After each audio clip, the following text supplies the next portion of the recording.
こんにちは。今日は子供が反抗期とか話してくれないとかすぐ部屋に行っちゃうっていうことについてお話ししたいと思います。経験というか、うちははっきり言って反抗期がなかったんですよ。反抗期がないって良くないですよって言われたこともありました。それも日本でですけれどもね、反抗期でみんな悩んでる時にうちは反抗期がないですって言ったら、後ですごいことが大きくなってから起こるんだよみたいな風に言われたこともあったんですけれども、自分の中ではそこの心配がなかったんですね。でちょっと振り返って考えてみると、私自体は反抗期っ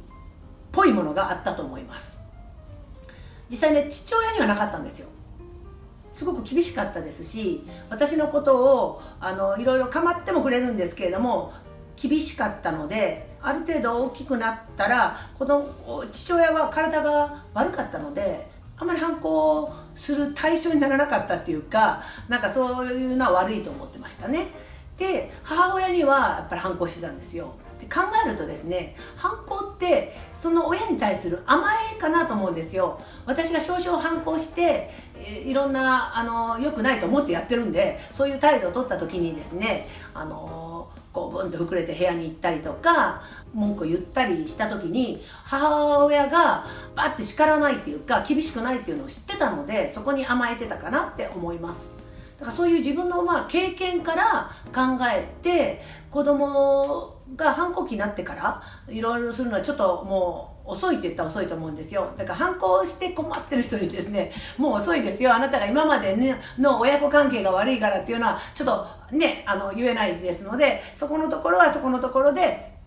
考えてみようと思って考えたのが、まずはもしね子供が反抗したりすると、実際悩みとか聞いたこともあるんですけれども、なんかすごい気遣ってるなっていうのを感じるんですよ。腫れ物に触るみたいな感じにならないで、できるだけもう普通にしてればいいと思います。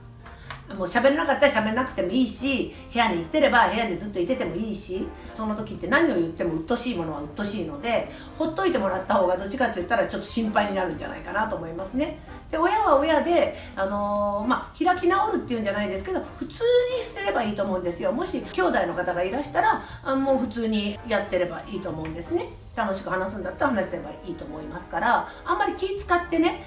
ご飯なんか食べるって聞いたり、その子の好きなものを作ってあげたり、気使ったような喋り方をする必要がなくて、それが余計ちょっと負担になったり煩わしい存在になると思いますので、普通にできるだけするっていうのがいいと思います。で親も頑張ってるところをある程度は見せたらいいと思うんですよ。ちょっと自分の生活を振り返って何かを努力してるところを見せるって言ったらあれですけどね、例えば最近太ってきたのって言ったらフィットしてるところを見せるとか、努力してるところを見せるとか、親がなんか気使ってピリピリっていうのをまずやめるように努力したらいいと思います。だから自分も楽しみを何か作って明るく生活してればいいと思いますよ。お母さんがいつもなんかケラケラ笑ってるとか、なんか知らんけどよく喋ってるなみたいなの方が暗くどうしようみたいな親よりは子供は反抗しにくいんじゃないかなと思います。あまりこれはね大きな助けにならないと思うんですけれども、もし実際今悩んでらしたらいつまでもずっと続くものじゃないと思うんですよ。あと一番大切なものは、反抗してる子供って自分では分かってると思います。何をしなさいとか、なんでそういうふうにするのっていうことを言う必要がないということです。反抗していることに対して心配しなくても大丈夫ですよっていうのを言いたいかなと思います。で実際その反抗するまでにやっといたらいいかなと思う部分はあります。中学生ぐらいから第二反抗期となるならばです。こうなるまでの間に親がどういうふうにしていったらいいかなと思うので、私が心がけていたのは自分の経験からも厳しくするということです。親と子供は違うと。あなたは子供、私は親というふうにずっとし続けてました。言葉遣いもクソババアみたいなことはないです。そんなこと言ったら大変なことになります。ちゃんとお母さんって言わせてましたね。で言葉遣いもなんとかしろよとか友達とかいうような言葉遣いじゃなくって、丁寧にお話しするようにしてました。別に敬語じゃないんですけれども、敬語っていうんじゃなくって、親に対する言葉を、偉そうな言葉を喋らさないっていうこと、誰に言ってるのとか、どの口がそれを言ってるのっていうふうに感じて、悪い言い方をした時は注意して、そういう言葉は絶対言い直させてましたね。そんな気にするほど言ってなかったと思います、言葉に関してはね。でも一言でも出たらそれに注意してました。特に女の子のお母さんと女の子ってあると思うんですけど、友達親子みたいなやつですね。私あんまりそういうの好きじゃないんですけれども、もちろんうまくいってる人もいると思うので全否定じゃないですよ。でも大体友達親子っていうと親が威厳ない場合が多いと思うんですよ。子供がちょっと偉そうにしてるっていうか、そうすると何かあった時に親がガンって言えないかなって思います。だからやはり親は親の威厳を保つっていうのが大切で、何かあった時にこの親に逆らうと大変なことになるみたいな感じのところを植え付けていくっていう感じですかね。なんかね、私やっぱりそういうお話する時、食事の時が多かったんですけれども、平日は夫はいなくて、仕事から帰ってくるの遅かったのでいなくて、私と子供で食べるっていう食卓が晩ご飯ほとんどそうなんですね。でそういう時に、お話ししてたのが、やっぱりこんなものが食べれるんだとか、こういう生活ができてる、こういう家に住めてるっていうのはお父さんのおかげなんだよと。お父さん見てごらんと。ご飯も一緒に食べれなくて、朝あなたたちが行く時にはもう出てて、ずっと仕事してるんだよということを言って、お父さんに感謝だよねっていうことはもう結構しょっちゅう言ってましたね。だから子供たちにとってはお父さんは尊敬する人というか、感謝の対象の人っていうふうに置いてたんですよ。もちろん夫婦の間では喧嘩もしますし、っていうところありますよ。でも子供の前ではもうお父さんはもうこんな上に上げとくわけですよ。すごい楽ですよ。何かあった時にはお父さんみたいになった方がね。で一生懸命働いてお金作ってるのは嘘じゃないですからね。私の場合は共稼ぎじゃなかったので、共稼ぎの人はまた言い方は違うかもしれないんですけど、やはり母親としてはですね、父親を立てるっていうのはとてもいいこと、大切なことだと思うんですね。で子供はお母さんも尊敬してるような、お母さんもありがたいと思ってるような人を子供がありがたいとか尊敬しないわけがないので、そういうふうにいう話もしていけばいいと思います。私も一生懸命子育てをしてるということもそういう時には言ってましたね。誰のおかげで生きてる、お母さんにそこまで逆らうんだったら一人で生きていきなさいぐらいのことはある程度の年齢になったら言ってたと思います。思いっきり逆らい出したらですね、一人で生きていくものなら生きていけと、その代わりご飯も食べささないし、この家にも入っちゃダメだよと言ってましたね。で一人で生きていけないでしょって、あなた親のもとで生きていってるんだから、